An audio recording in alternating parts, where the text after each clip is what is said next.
How to apply injection order from court.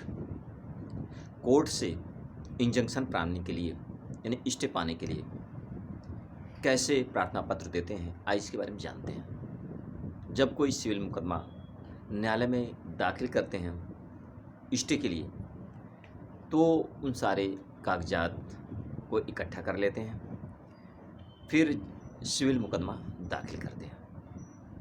दाखिला के पश्चात विपक्षी को यानी प्रतिवादी को समन जारी होता है, नोटिस जारी होता है और फिर उसमें वह आता है, उस पर सुनवाई होती है।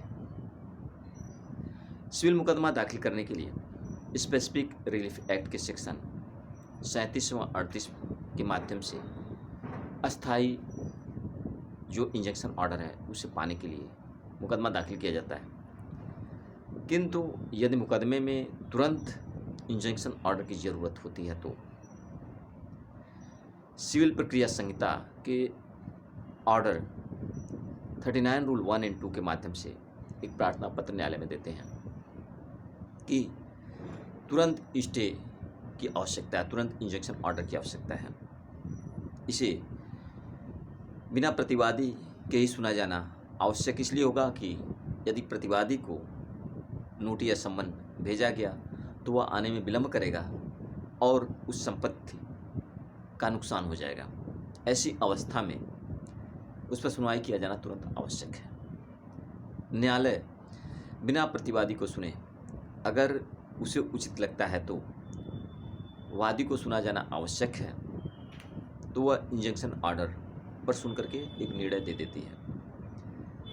निर्णय देने के पश्चात यदि इंजेक्शन ऑर्डर का आदेश कर देती है वादी के पक्ष में, तो वादी से ये तुरंत एक शपथ पत्र के माध्यम से वह सूचना देने के लिए कहती है कि वह प्रतिवादी को सूचना दें और उसकी रसीद शपथ पत्र के माध्यम से न्यायालय में दाखिल करें, जिससे प्रतिवादी को तुरंत जानकारी हो सके। प्रतिवादी अगर आता है तो उस पर सुनवाई इंजेक्शन ऑर्डर पर किया जा सकता है। इंजेक्शन ऑर्डर देने के पश्चात न्यायालय 30 दिन के अंदर उस पर फाइनल सुनवाई कर सकती है, क्योंकि एक पक्षीय इंजेक्शन ऑर्डर देने के पश्चात यदि 30 दिन से अधिक का समय न्यायालय देती है तो उसे कारण बताना होगा कि क्यों वह 30 दिन से अधिक समय दिया। यदि इंजेक्शन ऑर्डर देने के पश्चात प्रतिवादी उस आदेश का उल्लंघन करता है तो उस पर कोर्ट ऑफ कंटेम्प्ट भी किया जा सकता है।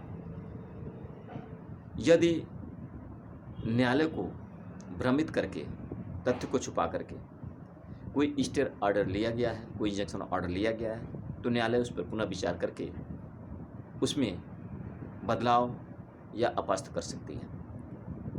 दोस्तों, ये जानकारी कैसी लगी? अगर अच्छी लगी तो लाइक करें, शेयर करें, सब्सक्राइब करें। धन्यवाद।